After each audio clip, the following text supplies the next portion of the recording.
नमस्कार प्रेक्षकांनो, तर आपण बघतोय घरोघरी मातीच्या चुलीचा आजचा एपिसोडच्या सुरुवातीला इथे जानकी आणि ऋषिकेश दोघंजण बोलत आहेत. जानकी त्याला सांगायचा प्रयत्न करते की मी साड्या दोन्ही व्यवस्थित बघून आणल्या होत्या आणि जर साडीत काही पावडर वगैरे असती तर मी जेव्हा तिथे उघडून बघितलं असतं तेव्हा मला तिथे त्रास झाला असता. असं या दोघांचं इथे बोलणं चालू आहे. मी मुद्दामून केलं असं अवंतिकाला आता वाटतंय. मीच तिला प्रेमाने इकडे आणलं आणि मीच असं केलं असं तिला वाटतंय. ह्याचं सगळ्यात जास्त तिला वाईट वाटले.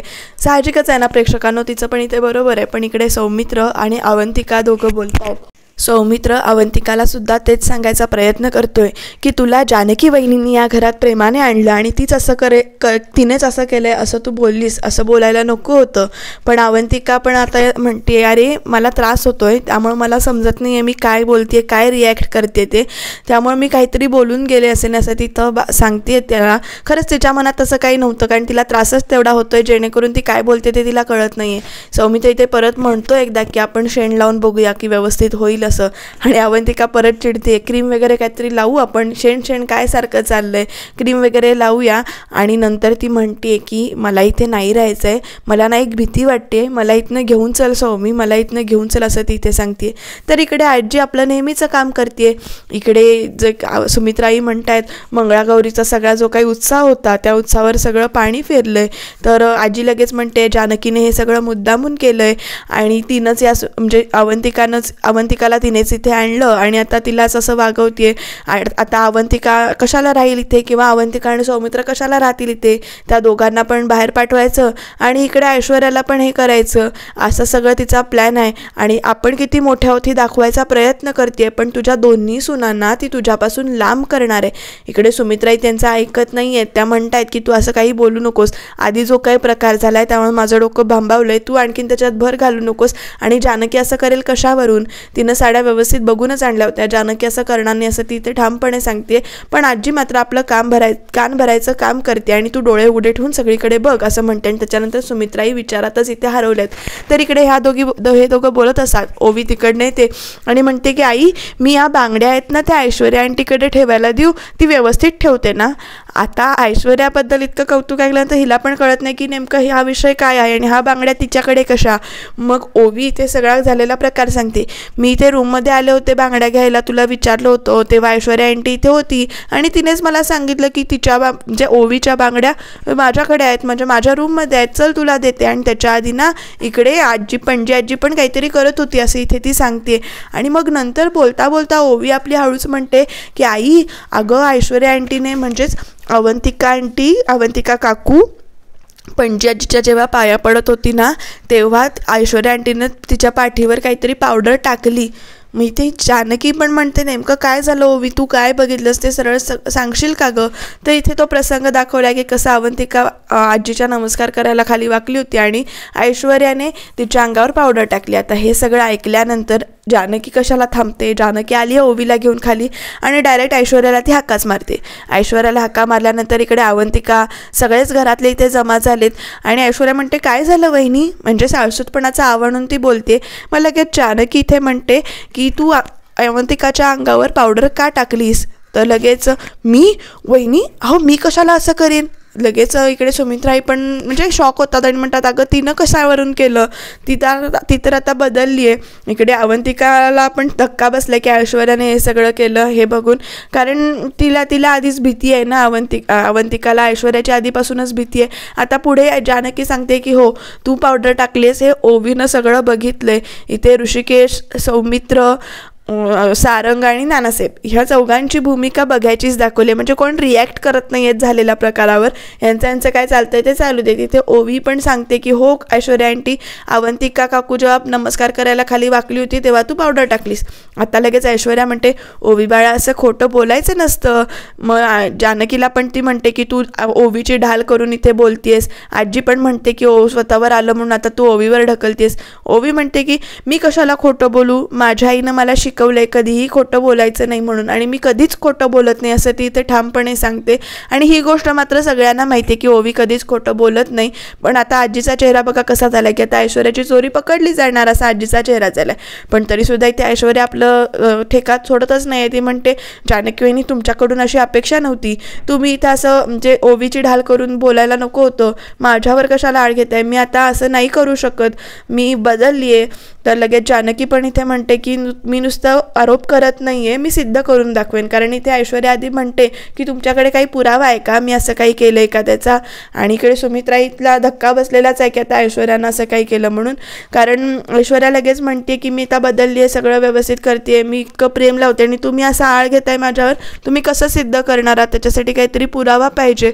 तर लगेच इथे जानकी म्हणते असेल ना पुरावा तुझ्या रूममध्ये, कारण तू जी काही पावडर वगैरे आणली होतीस ती काहीतरी ठेवली असशील ना, असं इथे जानकी म्हणते. पण लगेच आजी कशी बाजू पलटवायचा प्रयत्न करते की तू हे सगळं मुद्दामून केलं आहेस, खऱ्याची दुनिया राहिलेली नाही असं वगैरे आजी इथं. आणि परत कान भरायचा प्रयत्न करते की बघितलंस ना सुमित्रा, आता तरी बोल, हे सगळं म्हणजे तुझ्या सुनेवर तिनं आळ घातला वगैरे असं भडकवायचा प्रयत्न करते. पण सुमित्राई शेवटी म्हणतात की थांब आपण बघूया काय ते, जानकी खोटं बोलणार नाही किंवा जानकी मुद्दामून साडी अशी आणणार नाही ह्याच्यावर मला विश्वास आहे असं म्हणते इथे सुमित्राई. तेव्हा बरं वाटला, म्हणजे सगळं लगेच तिनं जानकीवर आळ घेतला असं दाखवलेलं नाही आहे. तर ती म्हणतात स्पष्ट की जानकी असं करणार नाही, साड्या ती व्यवस्थित बघूनच आणेल हे मला माहिती आहे, त्यामुळं ती इथे जानकीची चूक नाही. आणि म्हणते ना जानकी की ऐश्वर्यानं हे केलं आहे तर तिच्या रूममध्ये काहीतरी पुरावा असेल तर आपण सगळेच बघूया, सारंग तू पण चल असं म्हणून इथे शोधायला जातात रूममध्ये. आणि सुमित्राई, सारंग आणि जानकी जातात. बाकी सगळे इथे रूम खालीच थांबलेत. ऐश्वर्या तिला अडवत पण नाही आणि ती आता सापडते का असा विचार करते. इथे सारंगचीच ती डोळ्यांनी माफी मागितल्यासारखं करते आणि इकडे सगळं शोधायचा प्रयत्न करते. सारंग मात्र सगळीकडे बघतोय आता नेमकं हे प्रकरण काय चाललंय ते. आणि इथे सुमित्राई सुद्धा बघतायत की काही सापडतंय का, किंवा असं जीव मुठीत घेऊन बघितल्यासारखं करतायत. इकडे जानकी सगळीकडे शोधतीये, बेडवर शोधतीये, कबड म्हणजे ड्रॉवरमध्ये शोधतीये, कपाटात शोधतीये, कपड्यांच्या खाली शोधतीये, कपाटाच्या वर शोधताना दाखवलंय पण तिला काही सापडत नाही इथे. त्यामुळे ती अशी एकदम डोळे म्हणजे अशी उभी राहिली आहे. सुमित्राई जानकीला विचारतात जानकी काही सापडलंय का, तर इथे जानकी नाही म्हणून उभी राहते. लगेच सारंग पण म्हणतो की मी वहिनी तेच सांगणार होतो, ऐश्वर्या असं करतील असं मला वाटत नाही आणि नाही आहे आमच्याकडे काय. तर खाली गेल्यानंतर ऐश्वर्याचा कांगावा सुरू होतो. सापडले का वहिनी काही रूममध्ये, तुम्ही झडती वगैरे घेतलीत पण नाही ना काही सापडलं. अहो वहिनी मी आता खूप बदलली आहे, मी तुमचा आदर्श ठेवून इथे वागतीये, तुम्ही सांगाल तसं करते, मी या घराला आपलं मानते, सारंगलासुद्धा सारंगरावांनासुद्धा खूप म्हणजे सारंगवर पण प्रेम करते, या सगळ्या घरावर मी प्रेम करते, मी बदलले आता. आणि तुम्ही असं कसं बोललात मला, म्हणजे असं तिकडे खूपच असा ड्रामा करते की जसं काही हिला खूपच दुःख झालं आहे जानकी असं वागल्यामुळे. आणि तिचा हा ड्रामा बघून सौमित्र आणि अवंतिकाला पण इथे म्हणजे असं हक्काबक्का झाले ते असे बघतायत. लगेच इकडे ऐश्वर्या म्हणते की सारखं अहो मी जीव तोडून सगळं करते, या घराला आपलं मानलं आहे, मी सारंगवर सारंग तुम्ही बोला ना. लगेच सारंग पण म्हणतो हो, ती असं म्हणजे खूप जीव लावते ती. आणि हे सगळं असं सारंगण्याची बाजू घेतल्यानंतर ऐश्वर्याची बाजू घेतल्यानंतर इकडे अवंतिका आता सौमित्रकडे बघते की नेमकं काय होईल. सारंग सांगतो की हो वहिनी ऐश्वर्या आता बदलली, ती प्रेम करते सगळ्यांवर.